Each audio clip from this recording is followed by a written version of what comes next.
who has the experience, who has the better manager, yeah, and who knows how to get over the line. And when I look at all four of those elements, Arsenal shouldn't be anywhere near winning this league. Arsenal shouldn't. So for me, I think the problem is rather than Arsenal, I think, look, if Arsenal fans have been a little bit more humble throughout this rise, I think if they had lost the league, people would have said, you know what a great season. You've done really well. No one expected it from you. It's been brilliant. But the problem is they've belittled everyone on their route to that journey. And therefore, now everyone's saying they've bottled it when realistically, Man City are superior in every way to Arsenal. And the last two things I would say are this. First of all, everyone all season, they keep doubting Man City that, this year they won't go on a run. Yes, they will. They do it every year. They have a little patch where they lose a few games and everyone goes, not the same City. And then City go, should we go on our run? Do we fancy winning 15 in a row? Yeah, let's do it now. And somebody's just sent me a picture of a graphic of Pep Guardiola and his last 14 seasons as a manager. Yeah, he's won 11 of those 14 titles. And this is the thing. That guy going to get you over the line because he'll keep everyone calm. He knows how to rotate. He knows who's going to play in which games in the big moments. So this isn't, I'm not knocking Arsenal, by the way, Dad. I'm not knocking. I think Arsenal, for me, I think it's embarrassing how far ahead of us they are. I think they've done a wonderful job. And I think that this is a Spurs fan saying this, remember, the most important thing for Arsenal is that you guys, to be good, you need to kick on. It's about what you do in the summer to kick on, whether you win or come second in the league. Who do you buy? What type of players? And do you go again next year? Or was this a flash in the pan? I'll speak as well, though, just real quick about someone who was in your club situation pretty much a couple of years ago in 18-19. We were leading the league for a fair while from pretty much third game of the season all the way up till about March when they jumped us, and then they strung together 18 wins in a row. 18 wins in a row to win that title. The next year they had injury problems, wrote it off. Next year we had injury problems, but they still went on a 15-game winning run. The year after that, last season, they went on a 14-game winning run, a 17-game unbeaten run. This is what Manchester City do. And it's a different pressure when you're being the chaser rather than the one who's being chased. And I didn't believe that you could win this title because you were the one in front, because you were the one who had all the pressure in the nicest possible way, because the team in first have the pressure. Whether people want to say it otherwise, the team that are top of the league have the pressure because they're top of the league for a reason.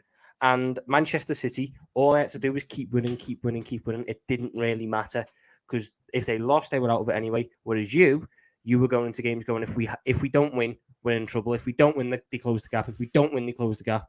And it's a different mentality. And this Man City team has been there, done it, and got 4 medals to show for it. This Man City team can put aside, worries and doubts about their future and, I'm a bit upset about this. They can put that aside for 10 games and just go on and win the league. This Arsenal team doesn't have that yet. Might they get it eventually? Yes. I'm sure this will only be a benefit to you if you miss out on this title. It'll build character. It should give your players experience in that position. But there is also a small worry that if it happens in a bit of a demoralising way, i.e. they pip you to it late on, your players sit there and go, what do we do now? We're feeling sorry for ourselves. This, that. That's where I will then look to your manager and go, that's what you've got to deal with now. Do you know what, Tom? I want to say 2 things on this. Firstly, that's again where constructive criticism is going to be key. Tough love is going to be key. And I'm not just calling Arsenal fans out on this. I think this is across the challenge to get in the top 6, all the teams that are vying for it. You've got to be harsh on your team, but in a caring way. I know this is lost. I often turn around to people online and say, I can't stand when we abuse players. And people go, I'm just criticizing them. Anyone who confuses criticism and abuse and doesn't know the line, especially grown-ups, just get those people out of your life. They're really dangerous people if they don't understand the difference. But Arsenal fans this week need to be very harsh, very critical, and very demanding of their players. They need to get up them because they've still got, this is the thing, you haven't bottled the league yet. you've said, that you bottled the game. A lot of people are saying you bottled the league. Sava said he doesn't think you'll bottle it at any stage in terms of he doesn't think because City are better than you, it can't be bottling. But let's just point it out there. You haven't lost it yet, but you'll lose it now if everybody starts wrapping your players in cotton wool, wrapping the manager in cotton wool, protecting them from any criticism, because what that will create is complacency and more of it. It'll be like Tottenham. We don't get in trouble when we don't win. What does that do? That creates more failure. What you need to let these players know is what happened is completely unacceptable, and we will criticize you strongly if it happens again. Go out in the next game, respond, and we'll cheer and clap you again.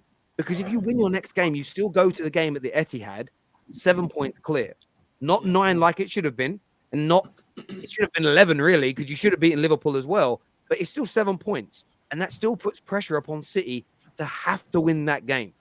They then you can see. Let me just finish these points.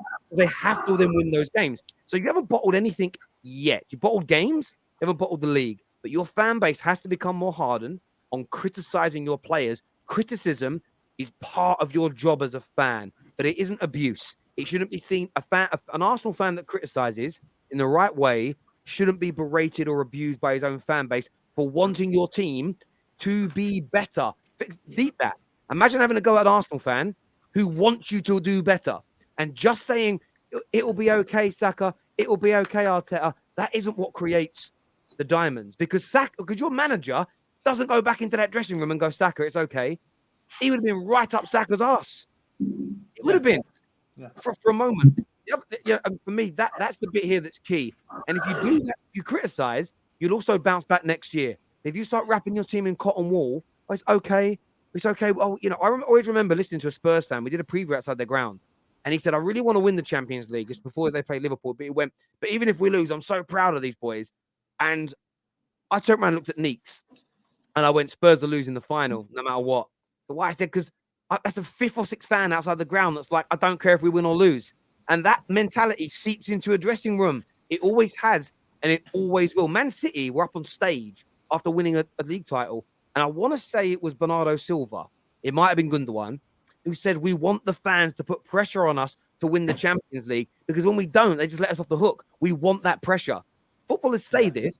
Why are fans ignoring what they want? They want you to criticize and pressure them. So this week, don't send them nasty, abusive messages, but beyond them, because they watch people's videos. They watch AFT. We know they watch AFTV. Bellerin called it out all those years ago. They're sitting there and saying, it's okay, boys. We love you anyway. Bullshit. Get up them, but you don't have to abuse them when you're doing it. Terry, the thing is, though, you guys have already started. Wait, Mo, they've already started to do it. I don't know if you guys have seen. They've already started to say, all right, boys, if we don't win the title this season, it's all right. We've done well already. We're in 2nd place. Look, we're that much ahead of Man United. We're that much ahead of Arsenal and Tottenham. They've already started to compare their season to Man United, whether they win the league or not. So I feel like they've already started to put the cotton wool around them, started to protect the players and start saying, oh, we've overachieved anyway because we didn't expect this. So Arsenal fans have already accepted the fact that they're not going to win the league. And they're already starting to let that mentality seep into the dressing room because they've overachieved.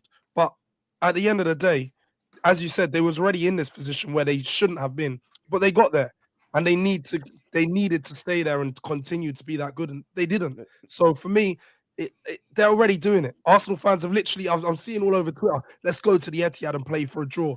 What mentality is to go to the Etihad in a title race and play for a draw? What is it? Okay. Let's call it. I want to add something, though. To be honest, Arsenal have been the best team in England this year. Numbers don't lie. They have been, right. They lost. There's more than just the Premier. Sorry, there's more than just the Premier League. But that's what I mean. In the Premier League now, they're still with the game, and City have a game in hand, but they're 4 points ahead. They lost at the Emirates to that Man City. If they go to the Man City, the players should know that now you've been the best team and you lost against the City team at your home. Go to the Etihad and win this game. Prove that you are the best team in this country. Bounce back of this. You win that game, I think you will win the league. I still believe that Arteta and the club will absolutely tell these players, we still can do this. It's not only a loss at the Etihad. You can go and win at the Etihad. Why not?